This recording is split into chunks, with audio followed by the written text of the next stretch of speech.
आज का दिवस बहुत ही श्रेष्ठ दिवस है। यह दिवस हमें याद दिलाता है कि बुराइयां कभी जीत नहीं सकती। बुराइयां हमें कुछ समय के लिए परेशान कर सकती हैं, लेकिन कभी जीत नहीं सकती हमसे, हमारे ऊपर हावी नहीं हो सकती। ये त्यौहार इस बात को याद दिलाता है मानव जाति को। हमेशा एक बात ध्यान रखनी है, देश हो या दुनिया हो, हर व्यक्ति सुखी रहना चाहता है। ये यूनिवर्सल ट्रूथ है, इससे कोई इनकार नहीं कर सकता। बच्चा हो, बूढ़ा हो, जवान हो, हर व्यक्ति सुखी ही रहना चाहता है। लेकिन समस्या ये है कि वो जीने में सुखी रह नहीं पाता। सारे प्रयास शुभ के लिए हैं, सारे ग्रंथ शुभ के लिए हैं। जितने ग्रंथ लिखे गए हैं, जितने भी ग्रंथ हम पढ़ते हैं, जितने ग्रंथ हमारे घरों में रखे जाते हैं, पूजा की जाती ग्रंथों की, सारा शुभ के लिए है। लेकिन हम उन्हें अपना नहीं पाते, हम सुखी रह नहीं पाते। उसके पीछे कारण क्या है? उसके पीछे जो सबसे बड़ा कारण दिखाई देता है, वो ये कारण ये है कि दूसरा हमसे ज़्यादा सुखी ना होने पाए, मैं सबसे ज़्यादा सुखी हो जाऊं। ये सबसे बड़ा कारण है। चाहे शोषण करके क्यों ना हो, हम जीना चाहते हैं, सुखी रहना चाहते हैं। ये मॉडल बनता नहीं कहीं। इसको एग्जिस्टेंस में एक दूसरे को सपोर्ट करके, एक दूसरे को सहयोग करके, वह पक्षी रूप से, यानी दोनों एक दूसरे को सपोर्ट करते हैं। पूरी सृष्टि में, पूरी प्रकृति में, हर वस्तु, हर ग्रह, गोल, नक्षत्र, सभी तत्व एक दूसरे को सपोर्ट करके एक दूसरे को मजबूत बनाते हैं। अगर धरती में कोई वृक्ष होता है तो धरती से गिरने वाले पत्ते, धरती पर गिरने वाले वृक्ष के पत्ते, उसकी डालें, उसकी छाल, उसके जो अवशेष हैं, वो पृथ्वी को बहुत ही मजबूत बना देती है, बहुत ही ताकतवर बना देती है। और जब पृथ्वी ताकतवर होती है, उनके अवशेष भी सड़ते हैं, गलते हैं, और पौधा, वृक्ष उनको ग्रहण करता है फिर से, पुनः से, अपनी जड़ों से। तो एक मजबूत धरती के रूप में हमारे सामने एक व्यवस्था दिखाई देती है, और एक मजबूत धरती एक मजबूत वृक्ष को बनाए रखती है, बढ़ाती है मजबूत वृक्ष के रूप में। तो ये को एग्जिस्टेंस है। ये हमेशा ध्यान रखा जाए कि दूसरे को जीने दे करके ही हम जी सकते हैं।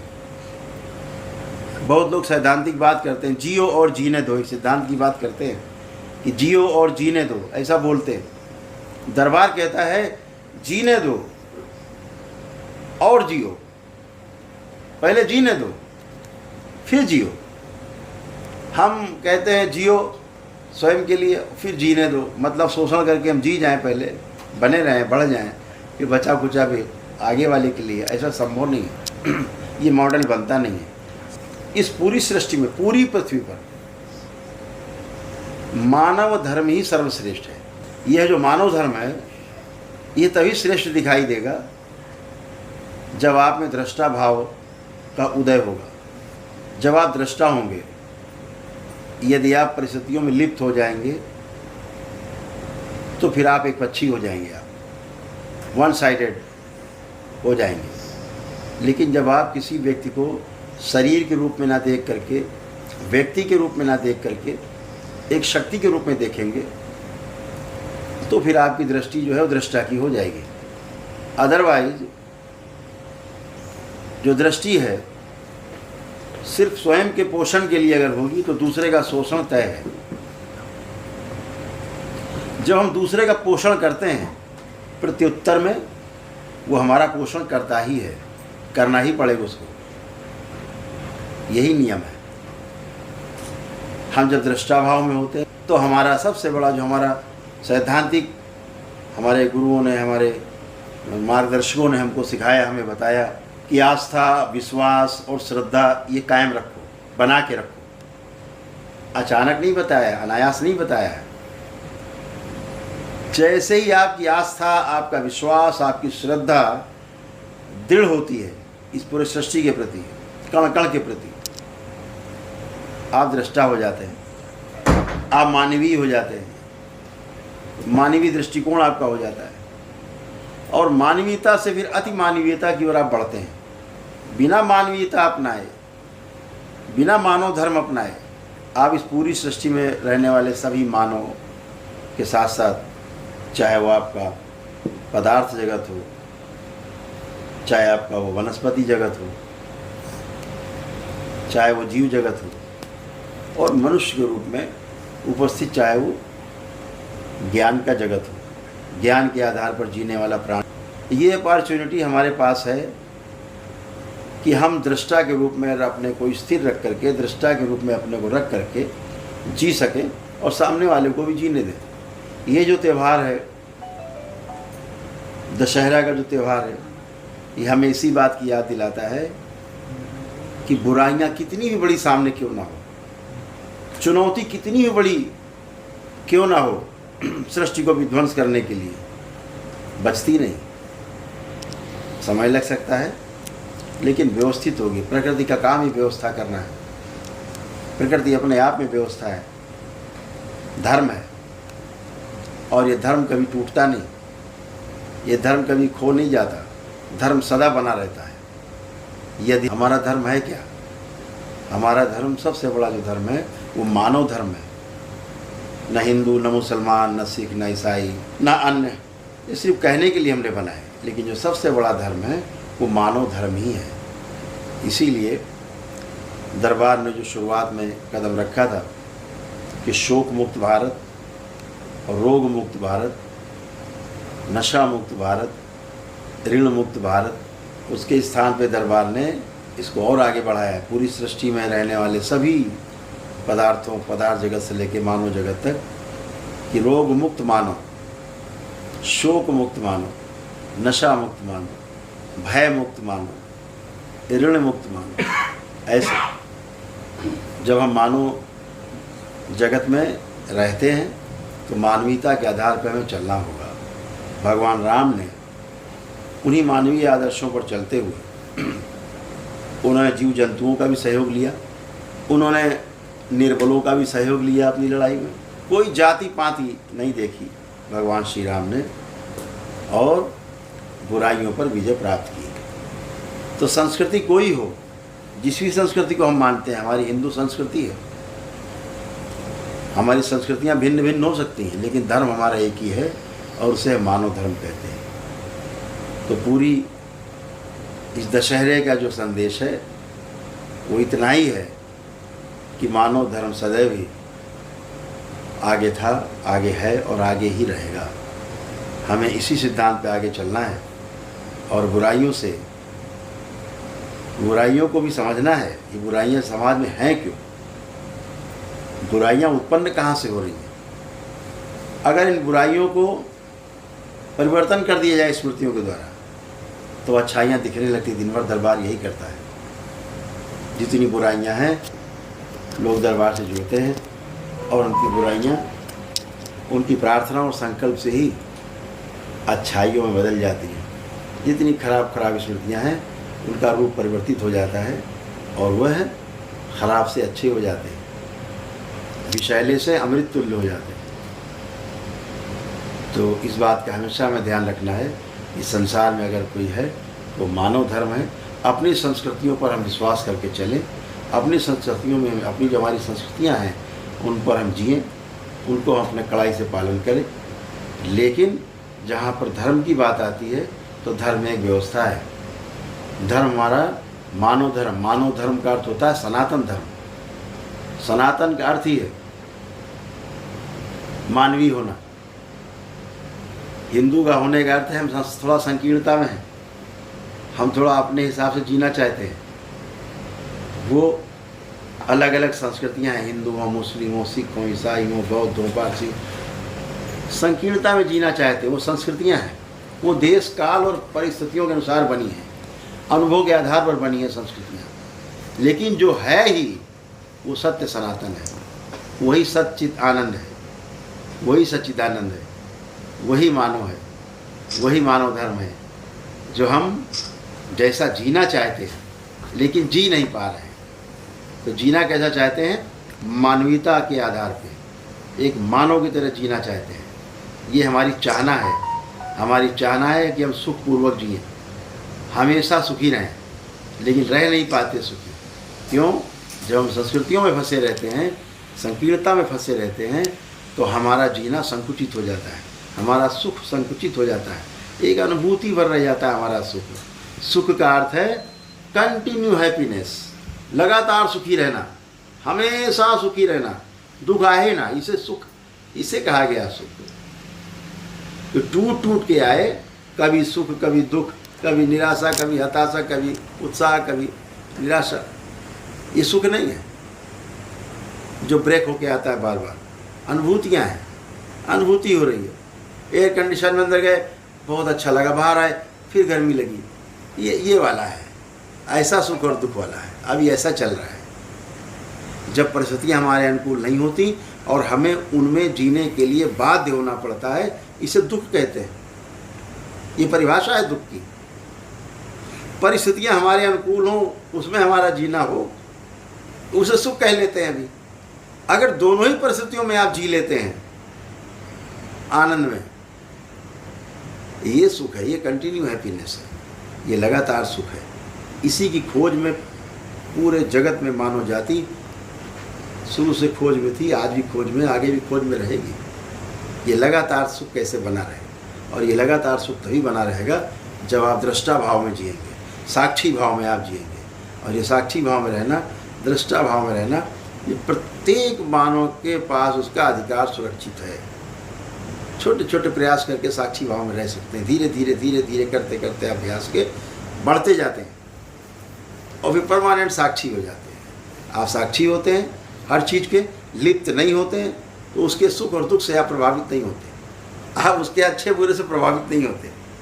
तो हमें ध्यान रखना है, जब भी कभी कोई संकट आए, कष्ट आए, परिस्थितियों से अपने को अलग कर लेना है, पृथक कर लेना है, दूर कर लेना है। आपको उसका हल मिल जाएगा, दिख जाएगा, समस्या दिख जाएगी, समाधान भी दिख जाएगा। परिस्थितियों में आप लिप्त हो गए तो आपको समाधान कभी नहीं दिखेगा, हमेशा आप समस्याओं का ही गुणगान करते रहेंगे। जैसे नेता आजकल के करते हैं, केवल समस्या पे चर्चा करते हैं, केवल समस्या पे चर्चा है। ग्लोबल वार्मिंग हो रही है, ग्लोबल वार्मिंग हो रहा है। ग्लोबल वार्मिंग किसने किया है? टैक्सी चालक ने नहीं किया है, रिक्शा वाले ने नहीं किया है, मजदूर ने नहीं किया है ग्लोबल वार्मिंग। सो कॉल्ड बहुत पढ़े लिखे लोगों ने ये ग्लोबल वार्मिंग जैसी संकट पूरे विश्व में पैदा किया है। पढ़े लिखे लोगों ने किया है। कोयला खोद डाला, ज़मीन के अंदर से निकाल डाला बाहर, नीचे से तेल धरती से खोद के बाहर निकाल डाला। इतना ही नहीं किया, उसको जला भी दिया। जो जला दिया, उनसे जो गैसेज पैदा हुई, उन गैसेज को सोखने के लिए इस पृथ्वी पर कोई वनस्पति तैयार नहीं है, क्योंकि सृष्टि को ऐसा बिल्कुल भी नहीं पता था कि ये मानव जाति जब यहाँ पर ज़्यादा संख्या में बढ़ेगी तो धरती में जो कोयला है अंदर ज़मीन में, धरती में जो तेल है ज़मीन के नीचे, ये ताप को जो सोखता है अपने आप में, पृथ्वी के ताप को नियंत्रित करता है, अपने में सोख करके ज़मीन के नीचे ले जाता है और वातावरण बाहर का जो है संतुलित रहता है। तो ऐसा नहीं सोचा सृष्टि ने, नहीं वैसा बनाती। तो जितना भी ये उत्सर्जन हो रहा है गैसेज का, जलने के बाद, कोयला जलने के बाद, तेल जलने के बाद, तमाम गैसेज जलने के बाद, तो वो असंतुलन पूरे विश्व में पैदा हो गया। आज कोई भी देश इस हैसियत में नहीं है कि कोयले का और तेल का जो दोहन हो रहा है धरती के नीचे से, उसको बंद कर सके। उसको बंद करने का अर्थ है पूरा देश ठप, बंद। तो आज हम वहाँ खड़े हो गए हैं जहाँ हमारे पास केवल समस्याएं हैं, समाधान दिखता नहीं है। समाधान दिखने ना दिखने के पीछे कारण क्या है? मैं सबसे आगे जाऊंगा, सब पीछे रह जाएंगे, मैं सबसे आगे रहूंगा। दृष्टा भाव नहीं है, साक्षी भाव नहीं है। इसलिए ज़्यादा से ज़्यादा उत्खनन, ज़्यादा से ज़्यादा खनन, ज़्यादा से ज़्यादा धरती का शोषण और ज़्यादा से ज़्यादा मनुष्य जाति के लिए विपरीत परिस्थितियाँ पैदा हो गई हैं पूरे विश्व में। हमें इन सब बुराइयों से लड़ना होगा, इन सब बुराइयों के प्रति लोगों को सचेत करना होगा, जागरूक करना होगा, और इसके लिए पहले स्वयं से शुरू करना होगा। जब हम स्वयं से शुरू करते हैं तो लोग हमारा अनुसरण करते हैं, हमारा जीना देख करके वैसा आचरण में उनके आने लगता है। आज हमारे देश में एक महान विभूति जो नहीं रहे इस धरती पर, शरीर छूट गया जिनका, रतन टाटा जी। अभी तक देश के बच्चे बहुत कुछ अलग अलग बनना चाहते थे, हमें ये बनना है, हमें वो बनना है। आज आप जितने बच्चे हैं जिन्होंने रतन टाटा के जीवन का परिचय लिया हुआ है, जिनको परिचय है रतन टाटा का, देश का बच्चा बच्चा आज रतन टाटा बनना चाहता है, वैसा जीना चाहता है, हर मनुष्य के लिए जीना चाहता है। रतन टाटा अपने लिए नहीं जिए, अपने लिए व्यापार नहीं किए। ये कहाँ से आ गया कि बनना चाहिए रतन टाटा जैसा? इसलिए बनना चाहिए क्योंकि अच्छा होना, अच्छा दिखना, अच्छा करना सबको पसंद है। तो हम सभी आप सभी से अपेक्षा करेंगे कि बुराई पर जो अच्छाई की जो जीत है ये हमेशा कायम रहे, और हमेशा ध्यान रहे कि इनसे डरना नहीं है, इनसे डटकर मुकाबला करना है। बुराइयाँ ठहरती नहीं है, क्रोध, नफरत, घृणा ज़्यादा दिन नहीं रहती, कुछ समय के लिए होती है, तात्कालिक होती है। प्रेम सदा रहता है, हमेशा स्नेह बना रहता है सबसे। क्रोध हमेशा नहीं बना रहता, क्षणिक आता है, मिनट 2 मिनट के लिए, फिर बनावटी रूप से आप बनाए रखते हैं उसको, घंटे 2-4 दिन, लेकिन वो बना नहीं रहता है। आप ज़्यादा देर क्रोध नहीं कर सकते, ज़्यादा समय तक आप बुराइयाँ नहीं झेल सकते। अच्छे में जीना है। क्यों? इस मनुष्य शरीर का डिजाइन ही ऐसा है, इसके मस्तिष्क का डिजाइन ही ऐसा है, ये सुखी रहना चाहता है और दूसरों को भी सुखी करना चाहता है। ये मनुष्य का डिजाइन है, ये मानव का डिजाइन है। और इस डिजाइन को ज़बरदस्ती जो लोग बदलते हैं तो वो डिप्रेशन में जाते हैं, एंजाइटी में जाते हैं, बाइपोलर डिसऑर्डर से पीड़ित होते हैं, सिजोफ्रेनिक हो जाते हैं, ओसीडी उनको व्याप्त हो जाती है और नाना प्रकार से उनको कष्ट आते हैं, शारीरिक, मानसिक, आध्यात्मिक कष्ट आते हैं। फिर वो आर्थिक, पारिवारिक और सामाजिक संकटों में फंसते हैं। तो हमें हमेशा ध्यान रखना है कि हमारा लक्ष्य है मानव धर्म, हमारा धर्म है वो अपने साथ, स्वयं के साथ, परिवार के साथ, समाज के साथ, पूरी सृष्टि के साथ उभयपक्षी ढंग से जीना है। एक दूसरे को कोएग्जिस्टेंस के रूप में लेना है, एक दूसरा मेरे लिए, मैं उसके लिए हूँ, ऐसे भाव से जीना है। और यही भाव आपको आगे बढ़ाता है। ये धरती हमेशा के लिए नहीं है। आप आते हैं, पैदा होते हैं, कुछ समय रहते हैं, फिर धरती से विदा लेते हैं। जब विदाई हो तो रतन टाटा जैसे, इससे कम ना हो। ये तो एक छोटा सा उदाहरण है। रतन टाटा हमारे देश के हीरो हैं। हम चाहते हैं यहाँ बैठा हुआ बच्चा पूरे विश्व का हीरो बने, एक बच्चा पूरे विश्व का हीरो बने, पूरे विश्व में पूजा जाए, पूरे विश्व में आपकी जय जयकार हो सभी की, इस तरह से जिया जाए। तो आप सबके सामने एक खुला मैदान है, चुनौतियों का भी और खुशहाली का भी। हमेशा दृष्टा भाव में, साक्षी भाव में जी करके, लोगों का सहयोग करके, सहयोग ले करके आगे बढ़ना है। यही दरबार का लक्ष्य है। हम पहले तो राजू भैया भी सुन रहे हैं, हमने विदेश जो भी रास्ते थे मैंने बंद कर दिए थे। बाबा और माँ की प्रेरणा हुई है कि नहीं, हम किसी के लिए दरवाज़ा नहीं बंद करेंगे। कोई जाति नहीं, कोई पाति नहीं, कोई धर्म नहीं, कोई छोटा नहीं, बड़ा नहीं, अमीर नहीं, गरीब नहीं, हम सब तक पहुँचे। गरीब है उस तक ही पहुँचे, कुछ भी नहीं है उस तक पहुँचे।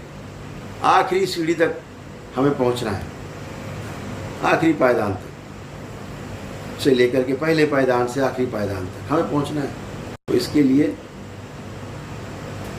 भारत के लिए भारत को छोड़ना होगा, और भारत के लिए काम करने के लिए भारत से आगे जाना होगा और भारत से बाहर जाना होगा। हमारे महापुरुषों ने जो चीज़ें फैलाई बाहर, उनको और ज़्यादा गति देनी होगी। नए तरीके से आज इस नई दरबार का ऑफिशियल चैनल करौली सरकार ईश्वरीय चिकित्सा विज्ञान केंद्र चैनल को जरूर सब्सक्राइब करें। नमः शिवाय।